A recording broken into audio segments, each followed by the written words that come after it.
This is Circuits 1. I'm Dr. Hartman. I am deciding that we are going to use Canvas for this class this quarter instead of Moodle, since we're all being forced to use Canvas in the spring anyway. I figured might as well figure it out now. So this will be a learning experience for all of us. I believe I have things set up on Canvas, effectively everything that we're going to be dealing with up until the Christmas break. I'm going to switch over to the student view so that we can see what you guys would be seeing. Go away, friendly star thingy. Stop telling me random crap. All right, so we're going to look over the syllabus here in a moment. I do have a Zoom link set up so that if you're ill or just really don't feel like putting on pants or whatever, you can attend class from that. It's your money, so I don't particularly care how you attend class, but I would very much encourage you to attend class. If you are not physically here, however, you will not be marked as present for the role. That literally impacts nothing in this class whatsoever, except that I am required to take roll. And so if you want to show up on this thing, actually show up physically to class. All right, so let me get this syllabus open, and then let's make it full screen and zoom in a smidge so you guys can see it. We're going to go over this fairly quickly because I strongly believe that you guys as junior or sophomore level and higher college students at this point should be literate. I'm Dr. Matthew Hartman. My office is caddy quarter over in Nethkin Hall, room 211. My office hours will be Monday, Wednesday, Friday, 10 to 11, so immediately after this class, and then Tuesday, Thursday, 8:30 to 12 or noon. My email address is my last name @lawtech.edu, and then my office phone number is listed there. You would be a fool to try to call my office because other than my office hours, I'm never in it because I'm teaching classes and all that kind of stuff. This young lady over here to my right, Ashton, you want to, yeah. This is Ashton Garner Ward. Yep, sorry, she got married. Former electrical engineering student of mine, currently working on her PhD in engineering education. She is shadowing me for this quarter. Terrible idea, but that'll be okay. So that she can hopefully teach the class in the future. And she's working with me and some other people to try to revamp and revitalize this course and make it suck less, which I'm sure some of you that have taken it before are like, finally. So she's also here to make sure that I'm being less of an asshole than normal. So anyway. Yeah. All right, so emergency class disruption policy. In the event that, I don't know, COVID-24 happens, we'll continue the class using Canvas and Zoom. You'll be required to log in using Canvas for further instructions, all of that kind of good stuff. Let's see, course objectives. We're going to learn all kinds of stuff about circuits because this is circuits. Textbook and reading material. So the official textbook for this class is Engineering Circuit Analysis 10th edition by Height, Kimmerly, Phillips, and Durbin. I hope nobody was dumb enough to buy the book. Let me see if I can get out of this really quickly. So I truly believe that a textbook is not required for this class whatsoever because I am recording all of my lectures and all that kind of good stuff. And then I put that up on Moodle, or excuse me, Canvas. That's going to take a while to get used to.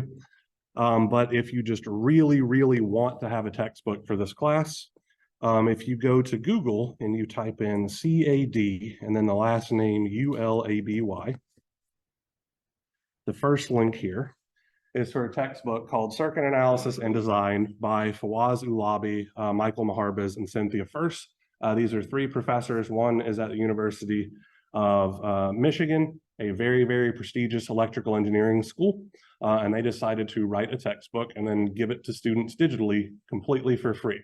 So instead of stealing somebody's intellectual property, which we all know you can go download textbooks and all that kind of crap. I'm not encouraging it or anything by any stretch of the imagination. That being said, I definitely have a folder full of them. These people are nice enough to actually give everybody their textbook completely for free. It is a rather good textbook, in my opinion. So you can just download this guy and use it to supplement things if you so choose. Like I said, I don't believe that it is required by any stretch of the imagination, but if you are going to get a textbook, get this good free one, as opposed to paying Barnes and Noble or whoever $300 damn for a textbook. All right. Disability disclosure stuff. So if you need extra time or any of that kind of jazz for your exams because you have a diagnosed learning disability, please reach out to Testing and Disability Services sooner rather than later. This is just anecdotal here, but there have been several students in previous quarters that have decided to not exercise their right to take the exams in the extended time room where it's quiet and there are less people and all that kind of stuff until after they got their grades back for exam one. That's asinine. If you have the opportunity to take the exam in the extended time room, you should exercise that right to do so immediately. Don't potentially take a significant hit to your overall grade in this class because you're stubborn. If you have a diagnosed learning disability, use the facilities that are provided to you to help you succeed in this class. All right, class attendance. So officially, the class attendance policy is that you can only miss 3 times, blah, blah, blah, all that kind of stuff. Unofficially, you're adults. You either want to be here or you don't. Either way is fine by me. Like I said, if you're physically here, I'll mark you off on the roll sheet. If you attend over Zoom, that's great. If you choose not to attend, that's your prerogative. Everything is recorded and all of that kind of stuff, so you'll have access to it regardless. I can say undoubtedly, though, that students that attend class regularly do much, much better in this course than students that do not. That being said, there are definitely outliers of students that are effectively teaching themselves this material and still manage to make A's. And there are students that show up for every class meeting and still manage to make F's. So, excuse me. Academic honor code, boilerplate, being a student of higher standards, you pledge to embody the principles of academic integrity.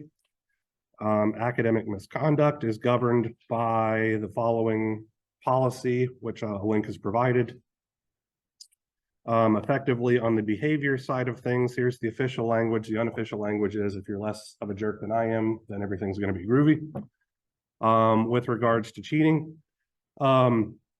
there's not really a whole heck of a lot of opportunities for cheating in this class. I know that we have large common exams that we'll talk about later, but I am enough of a jerk to actually make out 4 different versions of the exams.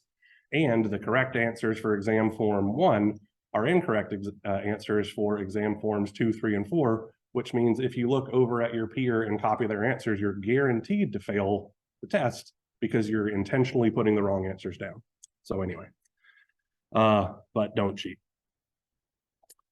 Let's see, homework. It's going to be on web work. I know it sucks. I'm going to try to take care of the web work this quarter for all sections, which means it'll be a little less aggressive than when other people do it. I'll give you more details on that on Friday, I think, after I get all the web work stuff set up. In class assignments, this is something that I like to do in my classes, particularly this one.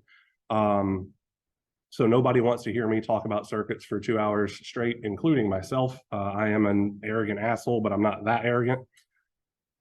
So after each lecture, roughly in the ballpark of 45 minutes to an hour and 15 minutes, there will be an assignment set given to you all. I say given to you all. Let me unzoom this thing real quick or unfull screen it. And then let me open up this home tab in a new window so we can see it at the same time. If you scroll down here to class meeting number 2, you can see that in class assignment number 1, the assignment sheet is already available online. You're going to turn these in digitally. In class assignment sheet number 2, 3, everything up to the beginning of the Christmas break is already up here. And hopefully by this weekend, all of the in-class assignments for the entire quarter will already be up. The solutions will be live for you guys after they are due. They are due, if we look here at in-class assignment number 1, it is due on December 4th, so that would be Monday. So it will be assigned to you on Friday. It will be due at 8 a.m. on Monday, so it's due before our next lecture period. Okay. So let me go back to the syllabus thing real quick. So let's see. Brief problem set will be distributed to be worked during the remainder of the class meeting time as a group effort. So depending on how long I rant about circuits related crap, means that it's going to potentially impact how long you have to complete your in-class assignments, okay? The in-class assignments are not graded for completeness, nor are they graded for correctness. They are simply an exercise for you guys to figure out what part of the lecture you understood or what parts of the lecture you did not understand. There are literally no stakes. It is just for you to work with your peers at your tables and try to figure stuff out. And if you can't figure stuff out collectively, let me know, and then I will come by and talk to you about how I would approach the problem, give you hints and all that kind of good stuff. So think of it kind of like a pre-homework where you're just identifying the areas that you need to put a little bit more attention on when you get ready to actually solve your homework. I want to reiterate this because I get asked about it all the time. It is not graded for completeness, meaning you do not have to finish it. I just want you to work on it. That's it. It is also not graded for correctness, meaning it does not matter whether or not you get it right. I just want to see you working on circuits related stuff as opposed to watching soccer or anime on your phone after the lecture wraps up. Okay, and I've seen both of those things more times than I care to count. All right, mini labs. There will be 8 of the mini labs throughout the quarter. When we get to the tentative course schedule, which will be below, I'll have the dates for all of the mini labs listed. There will be a mini lab assignment on Friday. There are kits that you guys are going to need to purchase. So let me talk about that really briefly. The kit is $10. And really, so you're expected to work in groups of up to 4. So only one of the 4 of your group or whatever actually needs to purchase the kit. So pick somebody, tell them they're not allowed to drop, and then make them spend the $10, or everybody can chip in $2.50 or whatever it is. It's not a huge amount of money. But yeah, most of the stuff, or let me say, some of the stuff it will overlap with what you had in your freshman kits, but the capacitors, inductors, and all of that kind of good stuff will not. So you do actually need, or somebody actually needs to purchase it. And all that kind of jazz. We're trying to make it as affordable as humanly possible, though. Let's see. Exams. There are 3 exams given during the class. All exams are closed book and closed notes. Exam 3, I provide you with an equation sheet. That is the only exam you are provided with an equation sheet for. So exams number 1 and number 2, you were expected to, I dare say, learn everything, but realistically memorize everything going into the exams and all of that kind of good stuff. Let's see. No makeup exams will be permitted unless you let us know ahead of time, all that kind of stuff. I'll show you the tentative course schedule. There always happens to be overlaps with either statics exams or thermodynamics exams. So we'll work things out on a case-by-case basis as we come to them. Only FE approved calculators are permitted for usage during the tests. A list of the calculators can be found here. And now I'm going to go on a 5-minute rant about which calculators are actually good. So let me find my pile. Oh, I already got it. Okay. I had a dream last night that I had a non-FE approved calculator and that was zero. So. For those of you that have taken this class before, you've probably seen me roam around the room at the beginning to make sure that your calculators are correct. I actually do go through and check everything. All right, so to the surprise of probably none of you, I'm a huge nerd and have very strong opinions about calculators. These are the 3 most common calculators that I see students use for this class. In the middle here, we have a TI-36X. It is my personal favorite calculator because it does a very good job of complex number related stuff, which we're going to be doing quite a lot of later on in this course.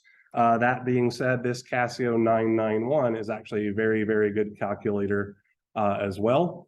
It is the only calculator that is capable of solving a 4-equation, 4 unknown system. So we're going to be doing a lot of system solving in this class when we get to more complicated circuits. So this is the most powerful calculator that is FE approved. It can also do all of the complex number stuff that the TI-36X can. However, it's a little bit more cumbersome to use. So if you're balling out of control and have $45, I would highly suggest you buying one of these for the first half of the class and one of these for the second half of the class. If you only have the money for one calculator, this is probably the best one to use. This Casio 115 is definitely usable for everything as well. If you have a TI-30, I'm going to say something a little rude here. Buy a non-peasant calculator.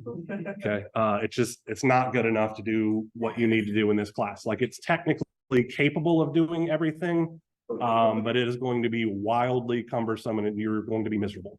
So upgrade to a better calculator. If you happen to use an HP, I don't believe in that witchcraft, so talk to somebody else. Yes, sir. So this is the Casio 115. This is a good general purpose calculator, but it's my least favorite of the three that I own. This is the Casio 991. You want to get the 991EX because there are some, like, so this one right here is actually a 991, but it's got a completely different feature set. Yes, both are approved, but the 991EX is the one that I would buy if I were you guys. And Casio just names things really weird. And then this is the TI-36X. Like I said, this is my personal favorite, but the 991 is a very, very good calculator. And the 115 is a good enough calculator. TI-30, hot garbage. I don't believe in HP calculators. All right, feel like that spent about 5 minutes of complaining about calculators. So,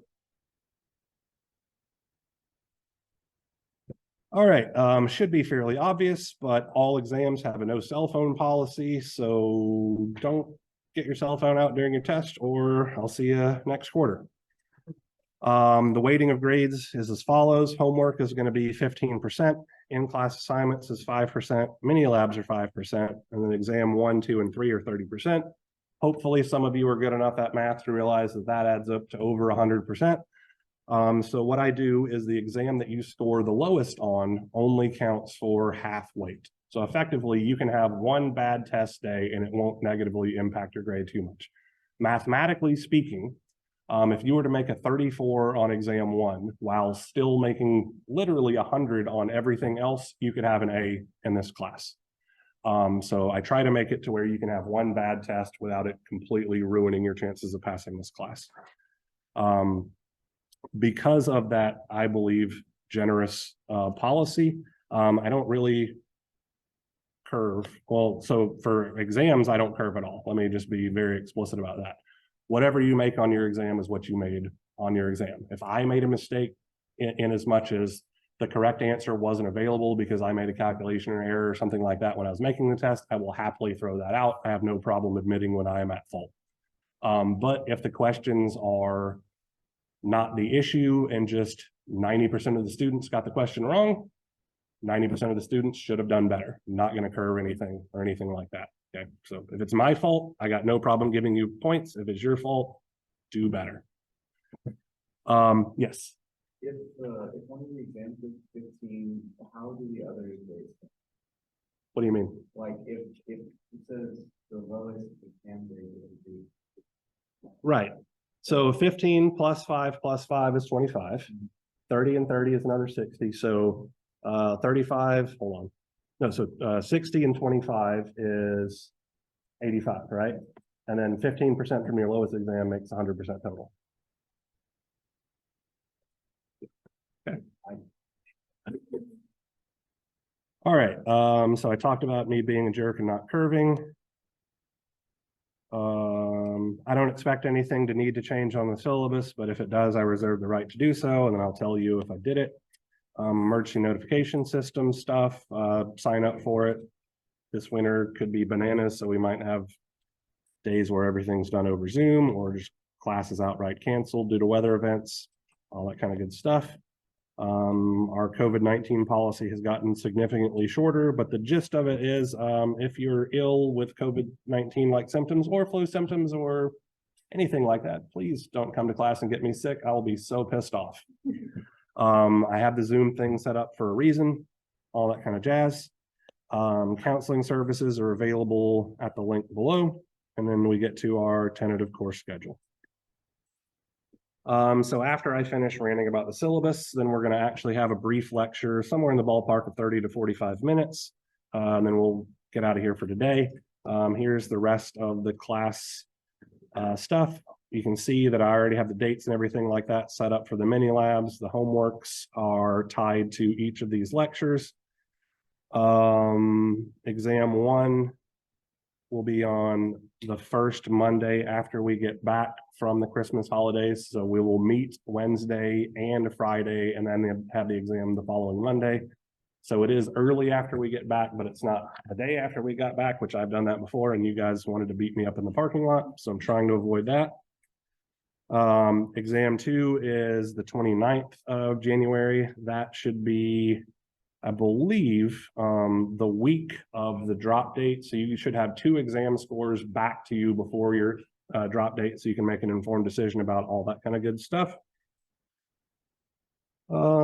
Stupid Mardi Gras break messes things up. Then we have exam 3 on Thursday, the 22nd. I know this class doesn't normally meet on Thursday, but this is the only day that I can give you guys a night exam that won't make you show up here on a Friday night, because you'll definitely beat me up in the parking lot for that. And because senior grades are due on Monday at 3:30, I have to have the exam prior to that Monday. So Thursday it is. All right, so that's the syllabus. Who's got further questions for me? All righty. So let's see, I showed you guys the textbook, talked about calculators, went over the syllabus. I think we're ready for lecture related stuff.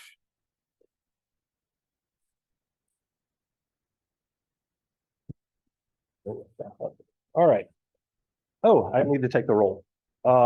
If you have a name other than the one that I call out, please let me know. Also, if I butcher your name and you would like me to pronounce it correctly, please correct me. And I will write down something that will help me not screw it up quite as much. All right, Gregory Allen. Hazem Al-Sabag. Yeah. So Hazem.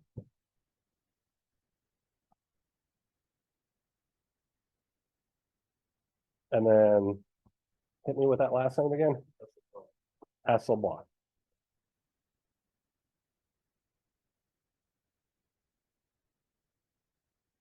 All right, Adrian Broussard,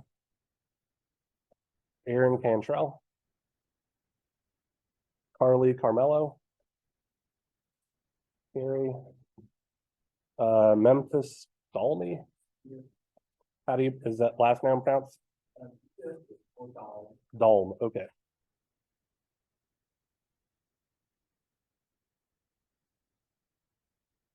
Patrick. Austin DeLee. Did I pronounce your last name correctly? Okay. Faith Delgado. Liam Denahan. Gloria DeVille. Oh shit. Elizabeth Dieguez. That's actually right, or you're just being nice? Okay. Janae Dotson. Charles Grotti. Hannah Elliott. William Fielder. Brandon Franks. Addison Gotro. Sharance Green. Leah Gardia, or is it Lee? Leah, okay. Colin Abear. Brennan Henry. Trilby Hill. Anthony Holyfield. Claire Howard. Sydney Leonard. Jacob Marks. Bryce McClendon, Corey Means, Ryan Pearson, Camden Perkins, Mallory Pesnell, Jake Pieri, Bryce Powell, Carl Robbins, Jonathan Rosas, Cade Rutley, Lee Saucier, Soche. All right, thank you. Soche. Claire Scott, Aaron Stallings, Aubrey Stark, Molly Terrell, Elisa Tomlin, Brandon Turner, John Bessel, thank you. Zachary Vines, and Daniel Wagasback. All righty. All right, what was taken care of, now let's talk about circuits. Crap. All right, so today we are going to introduce basic circuits terminology. So this is literally us making sure we're speaking the same language.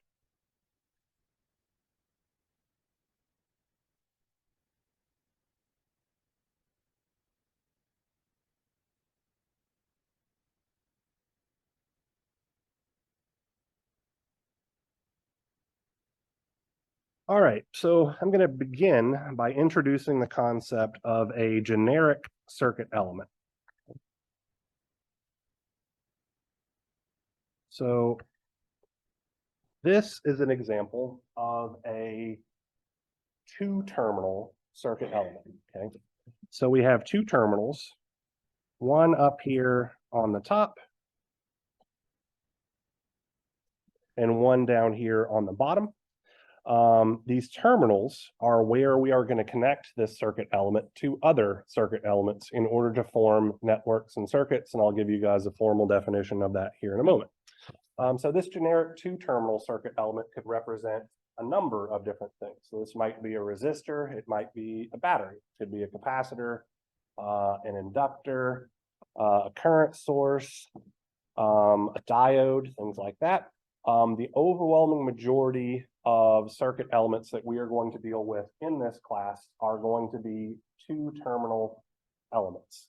That being said, you guys should have some amount of experience with three-terminal elements, because I believe you were required to deal with transistors a little bit in the freshman engineering sequence. That may have changed since I was teaching it, maybe not, we'll see. In this class, we are actually going to be dealing with an 8-terminal device later on, known as the operational amplifier. We'll talk about what all the terminals do and all that kind of good stuff when we get to them. The overwhelming majority of circuit elements that we're going to see in this class are this two-terminal element here, okay? So as I said earlier, a circuit element's terminals are what allows connections between elements to be made. So if I connect a second circuit element, let's call this guy very unimaginatively element B, we have now formed what's called a network. So a network is simply an interconnection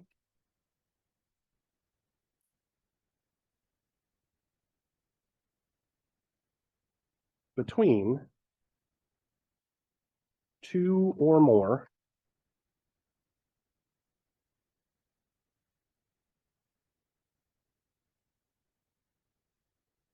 circuit elements. Now, this point of interconnection between these circuit elements is what we're going to call a node. I'm erasing these things so we can get dealing with stuff later.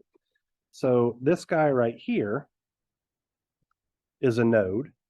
And for reasons that will be explained to you by the end of Monday's class, we are going to consider that everywhere the elements touch is the same node. So effectively, the wires connecting the two elements together are part of that individual node. So a node will be defined as a point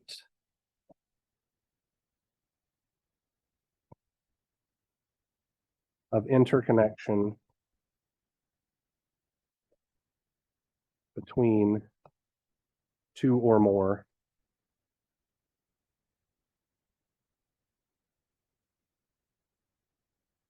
circuit elements. Just as a quick heads up here, I like to use lots of different colors and all of that kind of stuff to illustrate things. So I would highly encourage you all to buy colored pencils, markers, or something like that before class on Friday. You'll get a lot of use out of them here. All right, so if we connect more circuit elements together, we wind up establishing more nodes in our network. So I'm going to have some element C here. Let's put an element D out here, and let's connect things up like so. So when we have multiple nodes present, like we have in this case, it is very often helpful to identify nodes. And I like to do that, like I said, using different colors. So change the thickness here. We have our red node on the top left, that is where A and B are connected together. We also have a node over here on the top right, that is the point of interconnection between elements B, C, and D. And we have a third node here on the bottom, that is the point of interconnection between elements A, C, and D. So the reason why I like to use different colors like this is because it helps me to easily see how the elements are connected to each other. Okay? So if we look at circuit elements A and B, we can see that they share a single node point and that there are no branching paths, right? So we're going to call this a series connection.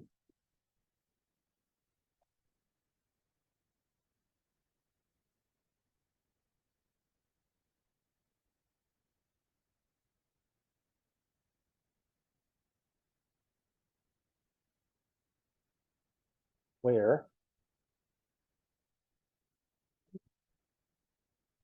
a series connection is a connection between two circuit elements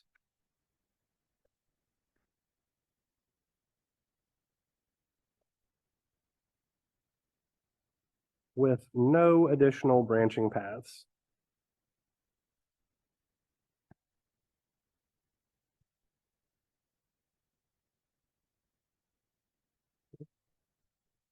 Now, once we learn about Kirchhoff's current law, which will be on Monday, if I'm not mistaken, we will modify this definition for a series connection slightly, okay? But for now, we are just going to say when two elements are connected and there are no branching paths. If we look at elements C and D, we can see that they share the blue node on top and they share the green node on bottom.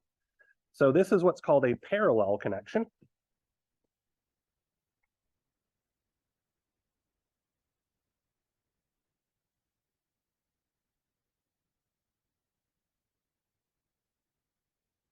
And a parallel connection is a connection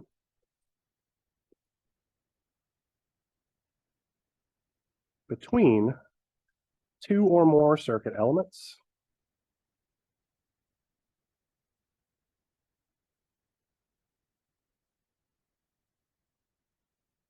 where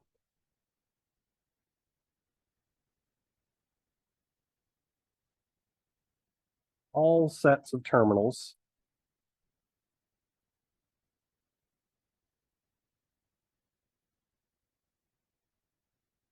are shared. So we can absolutely have three terminal devices like transistors connected in parallel to form parts of current mirrors and things like that, which is well beyond the scope of this class, but it's not strictly confined to two terminal components like we would have in a series connection. All right, so Elements A and B are our example of a series connection. Elements C and D are our example of a parallel connection. So how would you describe the connection between elements B and C? Is it series? It can't be, because while B and C are connected to each other, there is a branching path going out towards D. So we do not meet the criterion for a series connection. Are B and C connected in parallel? No, because they share the blue node, but B is connected to the red node, whereas C is connected to the green node. So it's not parallel either. So that's one of the things that I believe the Engineering 120 series does a poor job of explaining, is that it is perfectly acceptable for something to not be connected in series or not be connected in parallel. In fact, the overwhelming majority of the time, we are not going to have a simple series or parallel connection. We are going to learn techniques that allow us to transform circuits using the concept of electrical equivalency to make them look like they're in series or parallel, because that makes the analysis easier. But the overwhelming majority of the time, they aren't, okay? And that's perfectly okay. All right. So I'm going to switch to another page here, and we're going to work an example problem together. So this is our network of interest. Here we have some element A connected to some element B. Down here we have generic element C. Over here we have D.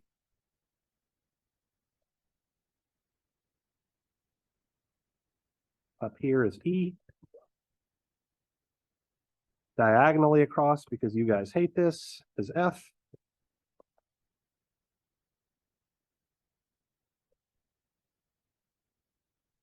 Here's G.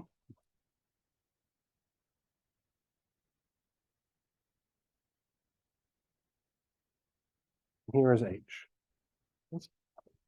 So this is our network of interest. And I want us to answer the following questions.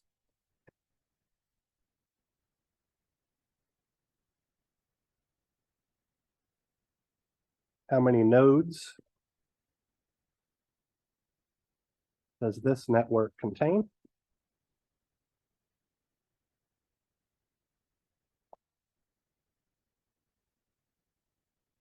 For part B, I want us to determine what elements are connected in series.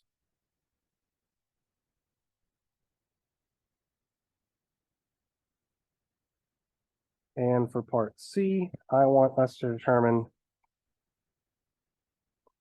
what elements, or which elements would be more grammatically correct,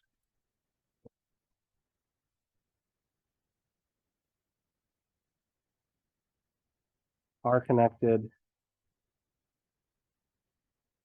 in parallel. So let's start with A. By the way, it's critically important for us to be able to determine the number of nodes accurately, because this is going to be a big part of what's called nodal analysis, a very powerful circuit analysis tool that we're going to learn about 2 weeks' time, that you're going to be curious you didn't know about during your freshman sequence. So how many nodes do we have? 5, right? So we have this one right here. That's 1. This one down here is 2. This guy where B, E, and D are connected is 3. This guy down here where C, D, F, G, and H are connected makes 4. And then this guy in the top right where E, F, G, and H are connected makes 5. So we have 5 nodes. I think I heard a couple of people say 6. You might have heard 1, 7. The correct answer was 5. If you have any questions about why it's 5, please let me know.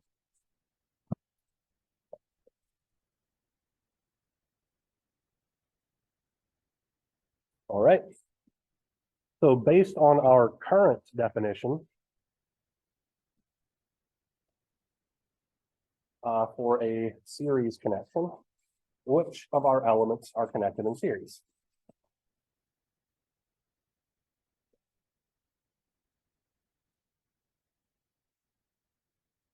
So if we go back to our definition for a series connection, it is a point of connection between two elements where there is no branching paths. So you said four things. So how are four things two elements?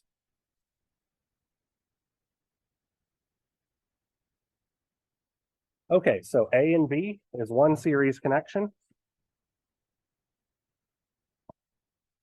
And then A and C is our second series connection.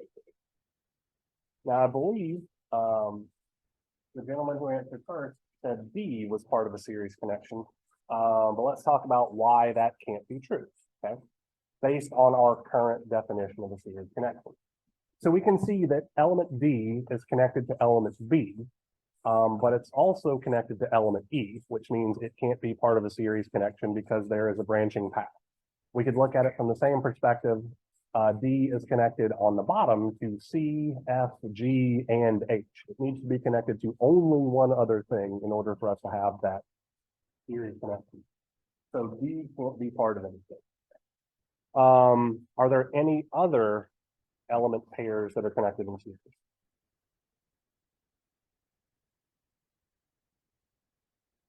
No.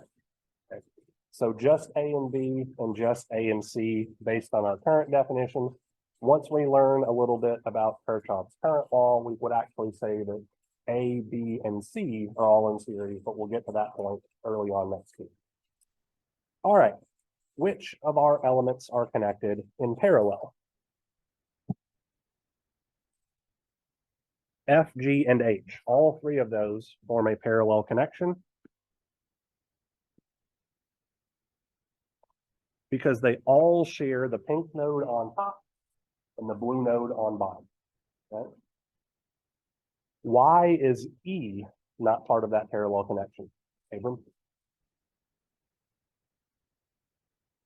Exactly right. So E can't be part of that because it's connected to the green node instead of the blue node, right? So while E shares the pink, it does not share the other terminal. Good job. All right, so let's circle back around to our first page. And now let's talk about the concept of circuits, loops, and meshes. Okay. So we're going to define a circuit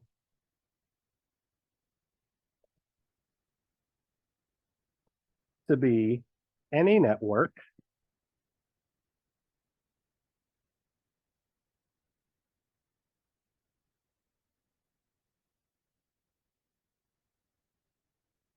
that contains at least one closed path. Okay. So our network up here definitely meets the criterion of being a circuit because it contains multiple closed paths, right? So when I just had A and B connected to each other, we had not yet formed a circuit. We had a network because there were two elements in our system, but it wasn't a circuit because we hadn't closed anything yet. Now that we have closed paths, we have a circuit. So effectively, a circuit is a subset of networks that contains a closed path. The overwhelming majority of things that we're going to be dealing with in this class are going to be circuits and not just networks. Okay. Now let's define a loop. So a loop is any closed combination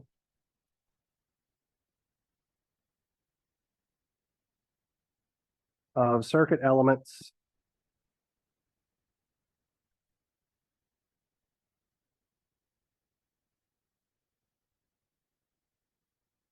and nodes.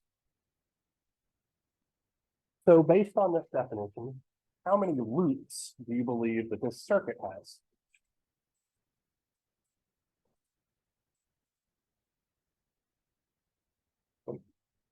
So I heard 2 and I heard 4.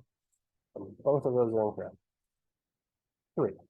Okay, so let's talk about why it's 3. Okay. By the way, being wrong is fantastic, because being wrong lets me explain things. And let's just leave it there. All right, so our first loop would be this guy right here.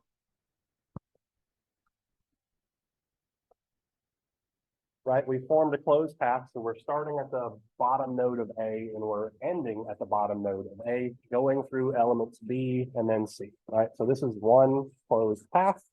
So this is a loop.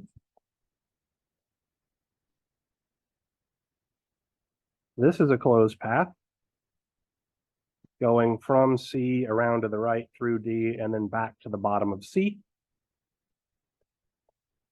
So that was very likely the 2 that was identified. Our third loop is this guy around the perimeter of the circuit.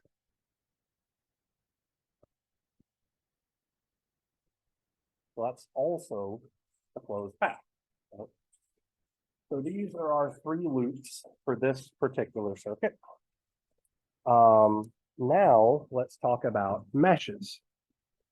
Meshes is another thing that we're going to really need to understand because it's a big part of a very powerful circuit analysis tool called mesh analysis. And if you were pissed off that you didn't know nodal analysis way back in your freshman series, you're going to be even more mad that you weren't taught mesh. I fundamentally disagree, but I understand why these students think it is. And Ashton, you will always be a student. All right, so a mesh is simply any loop in a circuit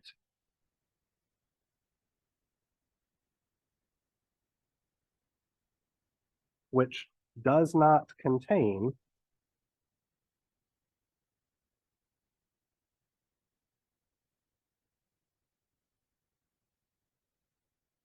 a smaller loop. So if we scroll up here, and I'll scroll back down to the definition so you can finish writing it in a second. Loop 1 would be considered a mesh. Loop 2 would be considered a mesh. But loop 3 would not be considered a mesh because it contains loops 1 and loop 2. So it contains smaller loops, so it can't be a mesh itself, right?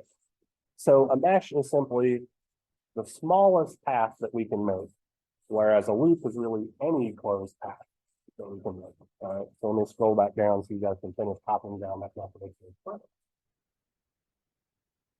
We are going to knock out a quick example here, identifying loops and meshes, and then we will be done for today. All right, so if we take this circuit again, we add 2 new questions.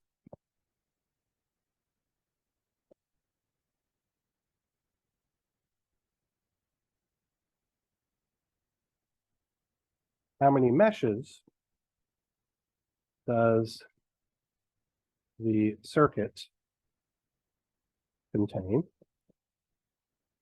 We'll answer that. And then lastly, let's determine how many loops.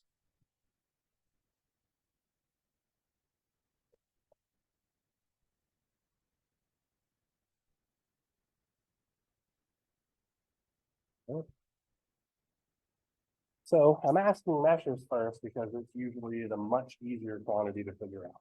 Right? So how many meshes do you guys believe that this particular circuit contains? 4, right? So we have, sorry.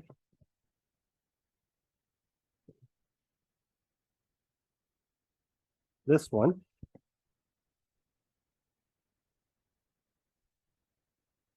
This triangular guy right here.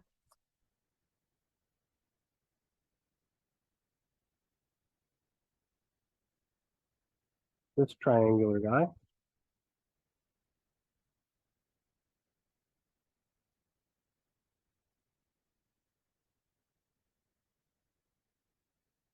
And this guy right here. Right? So 4 meshes.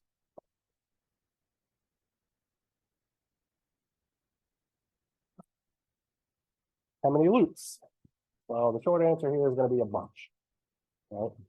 So the easiest way to figure this out would probably be to break things down into like 1 mesh loops, which we know there are exactly 4, 2 mesh loops, 3 mesh loops, and so on and so forth.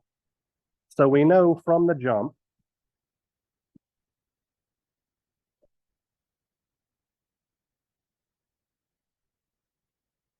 that there are 4 single mesh loops because we have already identified all 4 meshes in the circuit.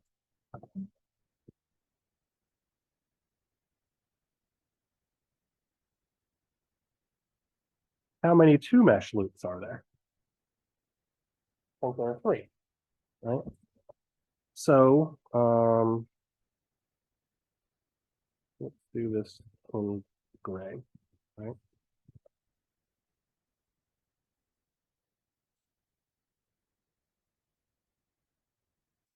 So this gray path right here is a 2 mesh loop. It contains meshes 1 and 2. This path in black here is a 2 mesh loop because it contains meshes 2 and 3. And then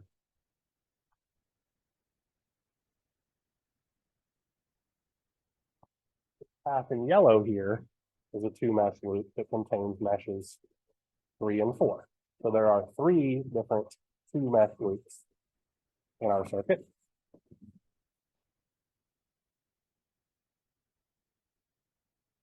So far we have a running total of 7 loops.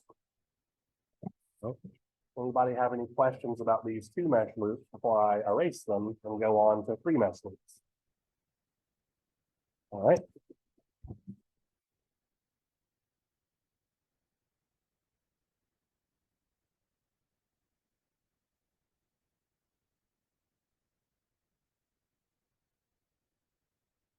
So I believe that there are 2 3 mesh loops.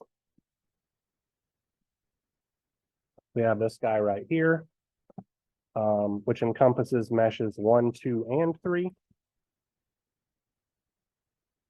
And then we have this guy right here, which encompasses meshes 2, 3, and 4.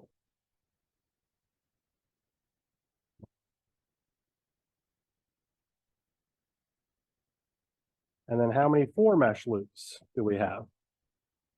Just 1, right? Around the outside of the circuit.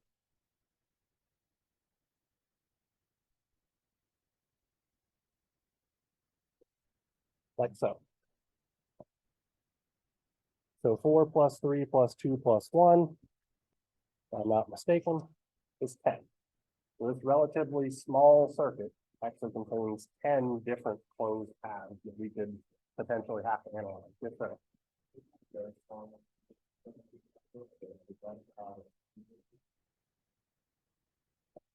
I'm an engineer. I don't know what you mean by triangular number. I don't think that that's going to be true for all of them. It may be. I haven't put enough thought into it, but it does work out for this one. Yeah. The 2 mesh loops, sure. So let me get rid of all of this busyness. So our first 2 mesh loop is going to be this guy in black that contains meshes 1 and 2. Then we have this guy in gray that contains 2 and 3. And then we have this guy in, let me do not light purple, orange. This guy over here that contains 3 and 4. There's no way that we could combine, let's say, 1 and 3 without also enclosing 2. There's no way that we can combine 1 and 4 without enclosing all of them together. So those are the only possible 2 mesh loops we have. They effectively have to be touching each other, or it's going to add another loop into the system. Does that make sense? All right. Yes, ma'am. Sure. Let me. Sorry, this thing just gets so busy that I have to keep erasing them to show stuff. So the 3 mesh loops is going to be this guy right here. So this one contains 1, 2, and 3. And then this guy right here contains 2, 3, and 4. And once again, the 4 mesh loop is just around the outside containing all.